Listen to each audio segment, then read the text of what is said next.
दोस्तों, योग से तो हम सभी बहुत अच्छी तरह से परिचित हैं और आजकल तो योग काफ़ी चर्चा में भी है। लेकिन आज भी बहुत से लोग ऐसे हैं जो योग के बारे में ज़्यादा नहीं जानते, जैसे कि योग कहाँ से आया, योग के फ़ायदे क्या हैं, योग के नियम क्या हैं और अंतर्राष्ट्रीय योग दिवस कब और कहाँ मनाया जाता है। तो आइए ऐसी ही कुछ रोचक बातों के बारे में और भी चर्चा करते हैं। और इसी चर्चा को और भी ज़्यादा मज़ेदार और इंटरेस्टिंग बनाने के लिए हमारे पास एक छोटा सा क्विज शो है, जिसमें हमारे योग से रिलेटेड कुछ सवाल हैं और इसका उत्तर हमारे यहाँ पर सभी मौजूद दोस्त देंगे। तो शुरू करते हैं। एक बार जोरदार तालियां हो जाए।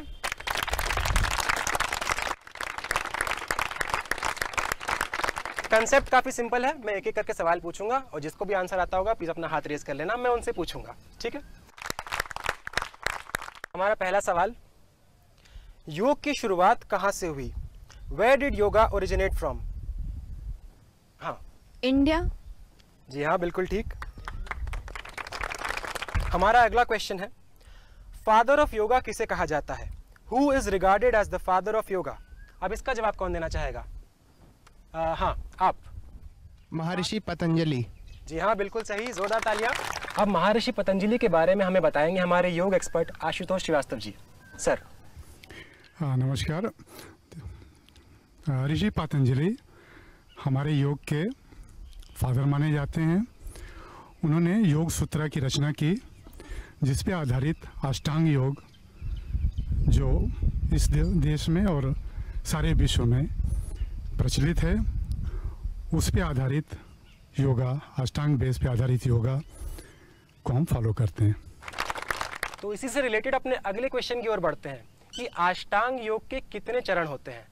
अष्टांग योग के 8 चरण होते हैं। जी हाँ, बिल्कुल सही आंसर।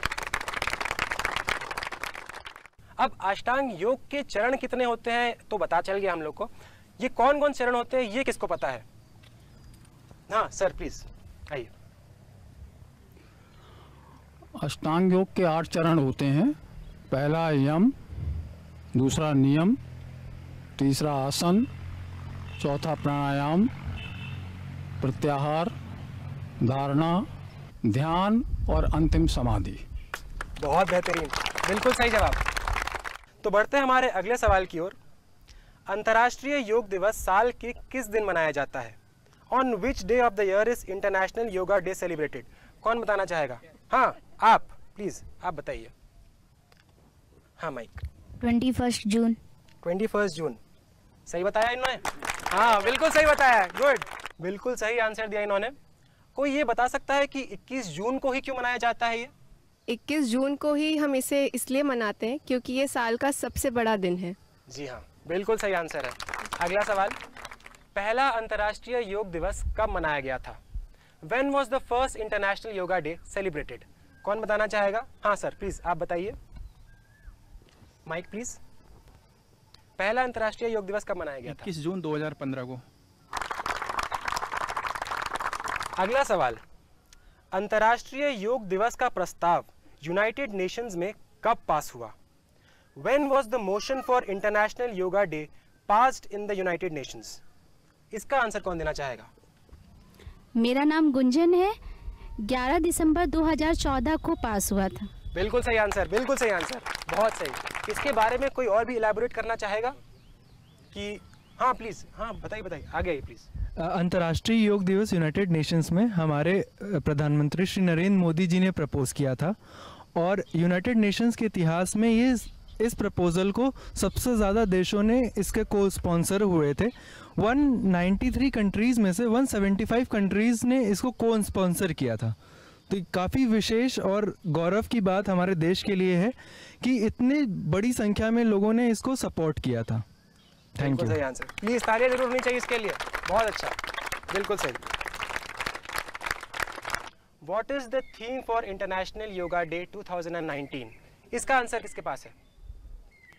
हाँ प्लीज आप सर, माइक। इस बार की जो थीम रखी गई है क्लाइमैक्स एक्शन। क्लाइमेट एक्शन, बिल्कुल सही जवाब, बिल्कुल सही जवाब। अगला सवाल है, योग किसकी बेहतरी के लिए होता है? ए शरीर, बी मन, सी आत्मा, या डी ये सभी? अरे सबको आता है। हाँ प्लीज आप बताइए, माइक। डी सभी। सभी, वेरी गुड, नाइस। हम लोग योग के द्वारा अपने मन, शरीर और आत्मा तीनों को एक साथ बाइंड करते हैं और उसको हृदय से अनुभूत करके तब उसको हम उसका फ्लो में अभ्यास करते हैं। तो इस तरह से हम अपने तीनों मन, शरीर और आत्मा तीनों को आपस में जोड़कर योगाभ्यास करते हैं। सूर्य नमस्कार में कितने स्टेप होते हैं? सूर्य नमस्कार में 12 स्टेप्स होते हैं। बिल्कुल, बहुत अच्छा जवाब, बिल्कुल सही, बहुत अच्छा। अगले सवाल की ओर बढ़ते हैं हम लोग। योग की कौन सी प्रक्रिया हमारे जीवन शक्ति या प्राण को नियमित करने में मदद करती है? Which exercise in yoga helps in controlling our life force, breath and energy? अष्टांग योग में प्राणायाम की क्रिया हमारे शरीर के प्राण शक्ति को संतुलित करती है और नियमित करती है। बिल्कुल सही आंसर, बिल्कुल सही आंसर। भारत में अंतर्राष्ट्रीय योग दिवस किस मंत्रालय द्वारा आयोजित किया जाता है? आयुष मंत्रालय द्वारा। Ministry of Ayush, Government of India was established in 2014 to ensure development and propagation of systems of medicine and healthcare. बढ़ते हैं हमारे अगले क्वेश्चन की ओर। इस बार थोड़ा सा डिफरेंट क्वेश्चन है। किस वेद में योग का उल्लेख किया गया है? कौन से वेद में योग का मेंशन किया गया है? इसका आंसर कौन देना चाहेगा? सर हाँ प्लीज। योग का संदर्भ सबसे पहले हमारे सबसे प्राचीन वेद ऋग्वेद में इसका संदर्भ आया है। मेरे ख्याल से लगभग सभी आंसर आप लोग ने दे ही दिए हैं, तो बस खत्म करते हैं और आखिरी सवाल पर हम लोग आते हैं। आखिरी सवाल हमारा है, पश्चिमी दुनिया में पहली बार एक विश्व धर्म संसद शिकागो अमेरिका में योग को किसने संबोधित किया? Who informed the Western world about yoga during a speech in America at Chicago in the Parliament of Religions? ये शिकागो में सबसे पहले स्वामी विवेकानंद जी ने इसको किया था 1893 में। जी हाँ बिल्कुल सही, आपने डेट भी बता दी, 1893 में। एक बार सब लोग प्लीज अपने लिए जोरदार तालियां बजा दीजिए। तो आज के हमारे शो के लिए हम स्पेशल थैंक्स देना चाहेंगे हार्टफुलनेस इंस्टीट्यूट की एक हार्टफुल टीम को। प्लीज जोरदार ताली हो जाए अपने लिए।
किसी भी समाज को सामान्य रूप से चलाने और उसमें शांति व्यवस्था बनाए रखने में हमारी सामाजिक परंपराएं और रीति रिवाज बहुत महत्वपूर्ण भूमिका निभाते हैं। किसी भी सभ्य समाज में सामाजिक नियंत्रण का कार्य समाज के सदस्य स्वतः ही करते हैं, लेकिन बड़े सामाजिक ढांचे में हर व्यक्ति का आचार व्यवहार सामान्य हो, नैतिक हो और सामाजिक मूल्यों के अनुरूप हो, ये संभव नहीं होता।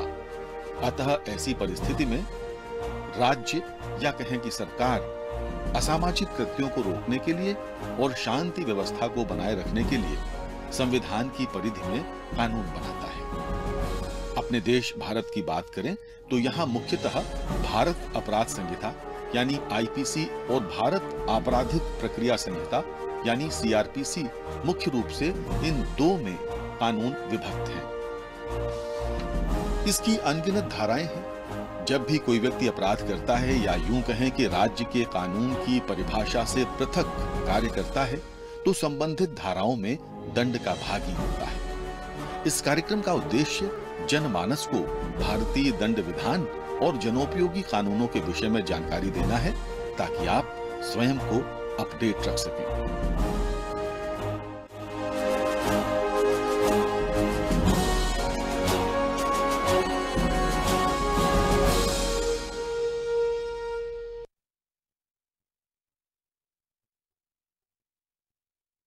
आईटी एक्ट 2000 के अंदर जो पेनल्टी है जो हमारे क्राइम से डील करती है वो सेक्शन 65 से लेके 78 तक है। उसमें इम्पॉर्टेंट सेक्शन जो है सेक्शन 65, 66, 67, 73, 78 ये सारे सेक्शन इम्पॉर्टेंट हैं। वो क्यों इम्पॉर्टेंट है? सेक्शन 65 डील करता है कंप्यूटर से रिलेटेड कोई अनऑथराइज यूज़ को। अब अनऑथराइज यूज़ क्या है? एग्जाम्पल देता हूँ मैं आपको।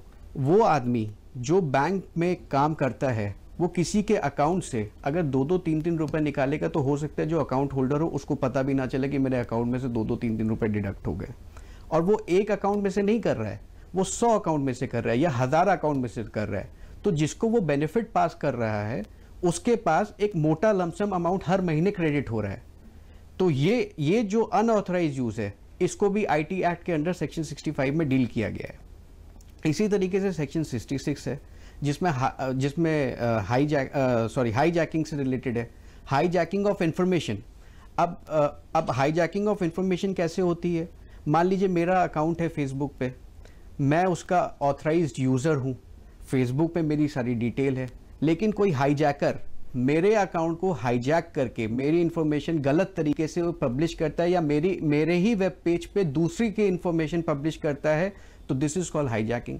थर्ड इंपॉर्टेंट सेक्शन जो इसमें है वो सेक्शन 67 है जो ऑब्सनिटी मतलब आपत्तिजनक चीज़ों से रिलेट करती है। अब आपत्तिजनक क्या होता है?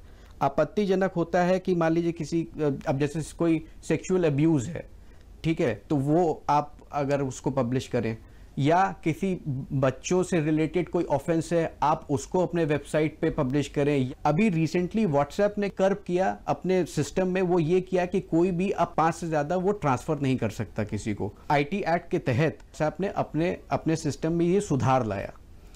तीसरी चीज़, मार्क जुकरबर्ग ने खुद उस कोर्ट के सामने अपेयर होकर कोर्ट से माफ़ी मांगी कि उनके पास जो इन्फॉर्मेशन थी वो गलत तरीके से उन्होंने जो है ट्रांसफ़र की और ट्रांसफ़र करने के बाद उसका गलत उपयोग हुआ। डिफेमेशन का मतलब ये होता है कि किसी के बारे में कोई आपत्तिजनक चीज़ पब्लिश करना, कोई आप वीडियो डाल के उसका आप उस पर करें, तो ये सेक्शन 73 से 78 उससे वो डील करता है। और डिफेमेशन अंडर आईपीसी भी प्रोवाइडेड है, सेक्शन 499।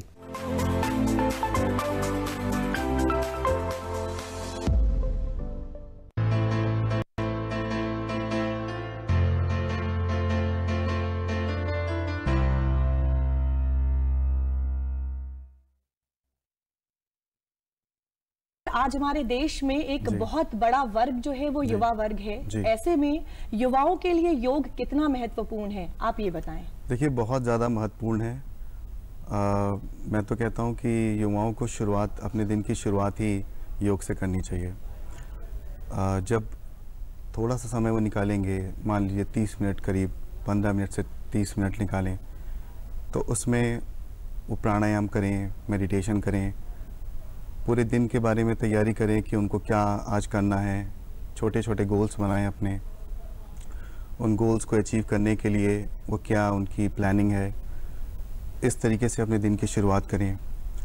जब ऑन अ डेली बेसिस जब वो इस प्रैक्टिस को करना शुरू कर दें तो रेगुलर बेसिस पे अपना करना शुरू कर दें, तो इससे उनके अंदर पॉजिटिव, एक तो उनकी विचारधारा पॉजिटिव बनेगी, कॉन्फिडेंस का लेवल हाई होगा और अपनी ऊर्जा का सही इस्तेमाल कर सकेंगे वो। वो अपनी ऊर्जा का सही इस्तेमाल जो वो अचीव करना चाहते हैं, एक सक्सेसफुल इंसान बनना चाहते हैं, अपने करियर को अचीव करना चाहते हैं, तो युवा हमारा इस तरीके से ऑन अ डेली बेसिस एक प्रैक्टिस को ज़रूर करे, छोटे छोटे गोल्स बनाए और फिर इसको रेगुलर बेसिस पे बनाना शुरू कर दे, डेली बेसिस पे, वीकली बेसिस पे, मंथली बेसिस पे, और इस पे अपना वर्क करना स्टार्ट कर दे। कॉन्फिडेंस गेन होगा, पॉजिटिविटी गेन होगी, फोकस्ड अप्रोच होगा, और ये उनके करियर के लिए, उनके गोल्स को अचीव करने के लिए, एक बेहतर ह्यूमन इंसान बनने के लिए और अपने आप को एक बहुत ज़्यादा प्रोडक्टिव इंसान बनाने के लिए बहुत ज़्यादा आवश्यक है। तो योग का अभ्यास आप 15 मिनट से 30 मिनट के लिए आराम से कर सकते हैं। इसके लिए आपको चाहिए एक ओपन एयर में आप जाएं, आसन एक मैट वगैरह ले लें, खुला वातावरण होना चाहिए, और इसके लिए सबसे ज़्यादा इम्पोर्टेंट ये है कि आप खाली पेट हों, क्योंकि उस समय आप अपने आप को बहुत ज़्यादा फोकस कर सकते हैं और अपनी भावनाओं को थोड़ा सा अपने अंदर उसको फील करें। बहुत अच्छा बताया आपने कि युवाओं को फोकस होने के लिए, एक फोकस व्यू के लिए योग बहुत ही लाभकारी है, और इसके माध्यम से योग जो है एक युवा जो है वो एक बहुत ही बैलेंस लाइफ जी सकते हैं। इसलिए युवाओं के लिए कहीं ना कहीं योग बहुत ही जरूरी है। आजकल की जो भाग दौड़ की जिंदगी है उसमें टाइम मैनेजमेंट एक बहुत बड़ी प्रॉब्लम है, लोगों के पास समय नहीं है। ऐसे में वो कौन से योग हैं जो हम घर पे आसानी से कर सकते हैं, अपने समय को भी बचा सकते हैं? जी देखिए, बिल्कुल सही बात है कि समय का बहुत अभाव है, पर ये भी ध्यान रखना बहुत ज़रूरी है कि अगर हम हेल्दी हैं तो ही सब कुछ है, तो हेल्थ को आपको प्रायोरिटी तो देनी ही पड़ेगी। और अगर आप ये सोचते हैं कि अगर आप थोड़ा सा समय निकालना चाहते हैं, 5 से 10 मिनट, 15 मिनट, तो घर पे ही करना चाहते हैं, तो आप प्राणायाम से शुरुआत कर सकते हैं, ध्यान लगा सकते हैं 5 मिनट, 2 मिनट, और कुछ छोटे आसन जो आप आसानी से कर सकें, जैसे आप भुजंग आसन कर सकते हैं, बाल सुखासन कर सकते हैं।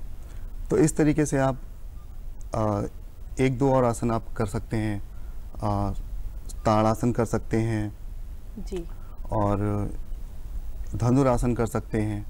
तो इस तरीके के आसनों का अभ्यास आप कर सकते हैं जो मुश्किल से आपका 15 से 20 मिनट लेगा, और इसको करने से आपके अंदर ऊर्जा आएगी और आपका शरीर लचीला हो जाएगा और मन भी आपका लचीला हो जाएगा, तो आप बेटर फील करेंगे। आप अपनी दिन की शुरुआत इस तरीके से कर सकते हैं। जी विनीत जी, यहाँ पे हमारे दर्शक ये भी जानना चाहेंगे कि प्राणायाम करने का कौन सा समय सबसे सही होता है, किस समय प्राणायाम किया जाए कि ये हमें मैक्सिमम बेनिफिट दे सके?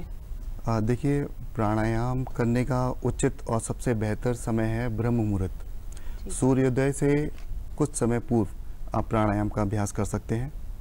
प्राणायाम का अभ्यास करने के लिए आपको भावनात्मक होना बहुत आवश्यक है, तभी आप अपने मन में चिंतन करेंगे और तभी आप सकारात्मक ऊर्जा को महसूस कर सकेंगे। इसके साथ साथ आप अपने आप को फोकस कर सकेंगे। आप ये समझ सकेंगे कि योग केवल एक ऐसी क्रिया है जिससे आप अपने आप को एकाग्र कर सकते हैं। 2 मिनट के ध्यान से आप अपने आप को परमात्मा में 2 मिनट का समय आप उस पर ध्यान लगा सकते हैं, जिससे कि आपको शांति और एक हैप्पीनेस महसूस होगी। जी विनीत जी, जैसे कि हम देखते हैं हमारा युवा वर्ग आज के समय में बहुत जल्दी तनाव से ग्रस्त हो जाता है और बहुत जल्दी होपलेस हो जाता है हमारा युवा वर्ग। ऐसे में युवाओं के लिए योग किस तरह से मदद करता है उनके मानसिक मनोबल को बढ़ाने में? जी बिल्कुल, देखिए, योग हर तरह से डेवलप करता है व्यक्ति को, मानसिक, मेंटल, फिजिकली, स्पिरिचुअली, हर तरीके से योग जो है मदद करता है। और इससे जब हम योगाभ्यास करते हैं तो हमारा तनाव जो है वो कम हो जाता है। तनाव कम हो जाता है तो हम बेटर फील करने लगते हैं। बेटर फीलिंग करने से ही हमारा माइंड सही तरीके से फोकस्ड रह पाता है और हम अपने कामों को अच्छे से कर सकते हैं। हमें ये ध्यान देने की बहुत ज़्यादा आवश्यकता है कि हम अपनी एनर्जी को सही डायरेक्शन में यूज़ करें। हमें ये मालूम होना चाहिए कि हमें अपने दिन की शुरुआत कैसे करनी है, हमारा क्या एम है, हम क्या बनना चाहते हैं, एक बेटर व्यक्तित्व पर्सनालिटी बनना चाहते हैं, तो योग करने से युवाओं को हर तरह से सकारात्मक होने का पूरा एक मौका मिलेगा और कॉन्फिडेंस का लेवल भी उनका हाई होगा।